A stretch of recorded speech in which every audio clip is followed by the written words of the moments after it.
अभी कुछ दिन पहले मेरे पास एक मैसेज आया। एक दिल्ली का लड़का था, विद्यार्थी। उसने मुझसे कहा कि भैया मैं कुछ आपको देना चाहता हूँ। मैं बोला जी बताइए, क्या देना चाहते हैं। बोले भैया आप अपना क्यूआर भेजो। अरे मैं बोला भाई आप उससे अपनी किताबें खरीद लीजिए। मुझे बोला नहीं, मैं आपको देना ही चाहता हूँ कुछ, आप मुझे क्यूआर भेजिए। मैं बोला ठीक है, मैंने क्यूआर भेजा। उन्होंने मुझे 501 रुपये डाले और मैंने उनसे स्पष्टतः बता दिया था कि इस 501 रुपये का मैं क्या करूँगा। लेकिन तभी मेरे दिमाग में एक घंटी बजी और फिर उसके बाद ये समाज तो मेरे लिए शोध का विषय है। मैंने फिर पूरे देश से यही मैसेज किए, 18 से लेके 35-45 तक के छात्र, नौकरी वाले, कॉरपोरेट वाले, बड़े बड़े बिजनेस हाउसेस, बड़े बड़े ब्लू टिक वाले, बड़े बड़े सेलिब्रिटी और बड़े बड़े बिजनेस राजघराने वाले, सभी को मैंने मैसेज किया और स्पष्ट बोला, मैसेज किया कि सर मुझे एक वेलफेयर चाहिए, या मैम मुझे एक वेलफेयर चाहिए, या भाई मुझे एक वेलफेयर चाहिए। तो सब ने बोला बताइए।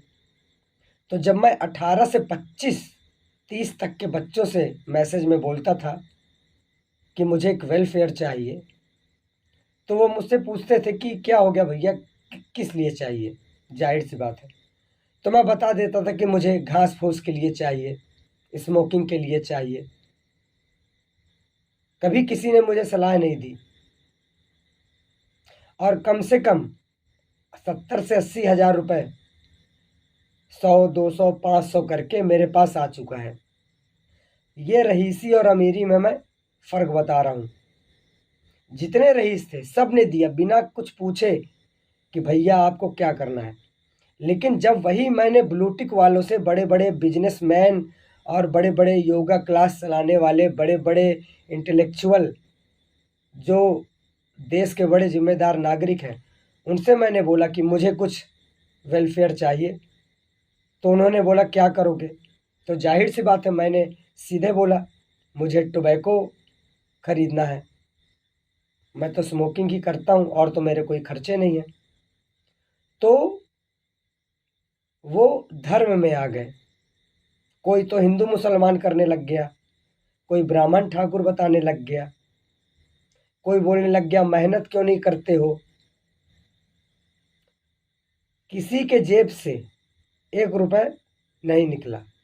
बात निकलने की नहीं है। वो क्या बोल रहे हैं कि भैया आप कुछ खा लो, आप रसमलाई खा लो। अरे 20 रुपए की आप रसमलाई खिला के हमें निपटा दोगे। और यही फ़र्क दिखाता है रईसी और अमीरी में। जितना भी हमारा यूथ है वो इतना रईस है, उन्होंने कहीं सोचा नहीं मेरे बारे में। और ना कभी किसी ने मुझे सलाह दी कि भैया आप टोबैको मत लीजिए। लेकिन जितने भी बड़े इंटेलेक्चुअल जो अपने आप को बहुत पावर हाउस समझते हैं, उनके जेब से 1 रुपये नहीं निकला, बल्कि सलाह दे रहे हैं मुझे, अलंकार ये मत करो, अलंकार वो मत करो, अलंकार ऐसा नहीं होता है, वैसा नहीं होता है। और उनके चेहरे में मक्कारी साफ झलकती है। वो व्यक्ति पूजा करने वाले लोग हैं।